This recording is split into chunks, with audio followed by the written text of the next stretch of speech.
Here's the situation.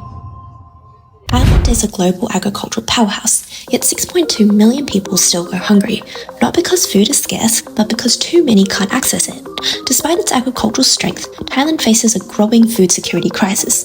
Nearly 12.6 million people suffer from food insecurity, and the hardest hit are rural and marginalised communities in the northeast. In 2023, 260,000 people were undernourished, and 6.2 million lacked adequate nutrition. The most vulnerable? Low-income groups and farmers. Rising food prices have worsened this, pushing 10 million more into extreme poverty with every 1% increase. The poorest are 4 times more likely to experience food insecurity compared to the wealthier groups, with education levels disparities compounding the issue. That's where we come in. Alright, so to understand the root of the problem, we need to look at the economic and social context. Thailand's poverty levels actually exacerbate food insecurity. It's not just about income, it's deeply regional too. In the northeast, people are 3 times more likely to face food insecurity than in the south. Women too are disproportionately affected. They have a 7% higher likelihood due to caregiving roles and less access to resources. And then there's the bigger picture, the interconnections with climate change, waste, and hidden hunger. Climate change is accelerating the crisis. The 2023 El Nino caused droughts that devastated key crops like rice, sugarcane, and maize, pushing 130 million people deeper into poverty. Despite high food waste in Thailand, 70% of food produced is wasted. Undernutrition remains widespread. This gap between production and access is a direct result of structural inefficiencies. National policies often focus on increasing agricultural output. They often miss the bigger picture, how food is distributed and who has access to it. That's where our project comes in. We're not proposing quick fixes, we're advocating for real systematic change. And that's how we'll address SDG 2, Zero Hunger. Alright, so let's look at what data we actually have to work with. Thailand's food security information mainly comes from global databases like the FAO, World Bank, WFP, and APEC, along with national sources like the NSO and the Office of Agricultural Economics. These databases track things like food production, crop yields, livestock numbers, and household income and spending patterns. But most of this data is national level and only updated once a year. That means it misses what's happening on the ground in smaller, rural areas. Machem and Bangkok can look the same in the stats, but we all know they're completely different. One's a rural district where families rely on seasonal farming, and the other's a major city with stable infrastructure and market access. When the data averages them together, it hides the real struggles happening in places like Machem, where one bad season can mean no food on the table. It also barely tells us anything about gender, ethnicity, or who's most at risk. Really? Yeah, the national averages blur out the people who are actually struggling. Smallholder women farmers who juggle caregiving and farm work, ethnic minority communities in remote areas with poor access to markets, and rural families living week to week often don't show up properly on these numbers. So they are either undercounted or completely left out. Yeah, exactly. AI has huge potential to help. It can spot food insecurity hotspots early, guide targeted policies, and help us act before things get worse. It can even predict where food prices might spike or which communities need urgent support. But it can only do that if we give it accurate, real-time data. Other countries have already shown what's possible. In Ethiopia, AI was used to combine satellite images, rainfall patterns, and crop data. They were able to predict droughts months in advance and give agencies like the FAO time to respond before things got worse.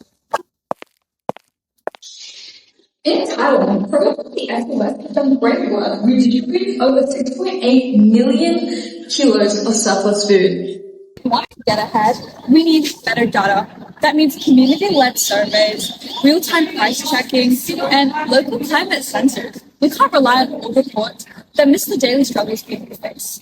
Because if we don't fix that, even the best AI will miss the people we need. So now we know that our data is kind of messy and outdated. And how do we actually fix it? We bring in real-time community data by having village health volunteers and local users send quick reports about food availability, prices, and even meal logging, using voice notes or simple icons. So it's super easy even when someone is not super taggy. Then, we are adding live food price sensors at local rural markets. They'll automatically track daily prices, so if suddenly rice or eggs shoot up in a small village, the AI picks it up instantly with no delay. And we are layering in satellite data to monitor crop health and weather shifts in real time. So the AI isn't just reacting, it's predicting. If rainfall is lower in the northeast, we'll know that crop yields might dip before food prices spike. KinKanDee can identify surplus food from local producers and sellers and redistribute it to the communities who need it the most, focusing especially on larger households living on less than $160 a month. It doesn't just move food, it matches it to cultural preferences, nutritional needs, and real local contexts. Plus, we're bringing people's voices. Voice input in local dialects, so marginalized groups like undereducated women, elders, who can't read or write, can still share their stories, struggles, and the food they actually need. And we're not doing this alone either. So together, with community surveys, food price tracking, satellite monitoring, voice feedback, and partner reports, our AI will finally have the full, real-time, human-centered picture it needs. So guys, picture this. Our AI system pulls in everything: real-time food prices, satellite data, local stores from farmers, even health and nutrition info, straight from the community. All of it flows into our top-of-the-line algorithms, kind of like a giant brain. Then it helps guide where money should go. For example, let's say a rural village is cut off due to floods. It would notify the government saying, hey, this particular village, let's say village A, doesn't have food. So it would suggest it to invest in building better roads and distributing emergency food supplies. And at this point, it's not just about guessing. It's all about making decisions based on evidences and data. And finally, guys, you know the best part? The best part is that the AI doesn't just take data, it acts on it. So what it does is that it gives personalized transaction infos or cash transfers, vouchers, etc., depending on the current situation around food distribution, etc. Our first phase focuses on groundwork. 40% of the total budget, or $200,000 USD, goes towards data collection and community-centered design. We'll deploy survey teams to rural farms, partner with village health volunteers, temples, and NGOs, and install environmental sensors to collect real-time data. Funds will also support satellite imagery analysis, hiring local data collectors and translators, and build the initial infrastructure needed to power the platform. Crucially, we will also invest in inclusive app design, test our wireframes with rural users to ensure accessibility and user-friendliness for all users. Next, 36% of our budget, that's $180,000, is allocated to AI development and system deployment. These funds will support the hiring of machine learning engineers to build a predictive engine for food redistribution and personalized onboarding based on user dietary needs, budget, and language preferences. We'll also develop a Thai language voice assistant, train language models for local dialects, and integrate logistics tools to optimize food collection and delivery routes. In the second year, we will launch the minimum viable product in 3 pilot districts, with offline functionality to ensure usability in areas of limited internet access. Finally, the remaining 24% of the budget, or approximately $120,000 USD, will support engagement, evaluation, and expansion in the third year. We will run stakeholder workshops with Thai health, NGOs, and local leaders, co-design training materials, and create a real-time dashboard to monitor outcomes. This phase includes educational outreach, follow-up surveys, cost-benefit analysis, and travel for consultations. It's all about securing long-term adoption by involving communities, gathering feedback, and refining the platform based on real-world use. We'll be able to scale to new districts and attract partners like the UNDP or the ADB. Crystal, what is KinKanDee really about?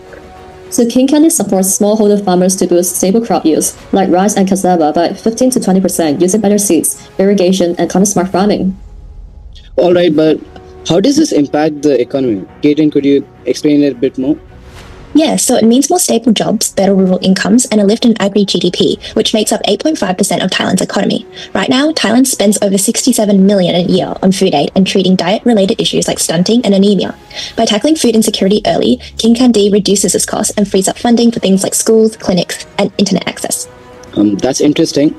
But Kruthi, how would this impact in the long term? Well, over the next 10 years, we can expect to cut post-harvest losses by 25% and improve local market access, which will strengthen supply chains and protect rural economies from climate and price shocks. And in the long term, the return will be a stronger, more resilient agricultural sector that's ready for a tougher climate future. And that's a case closed on how we will leverage data and AI for a more food-secure Thailand.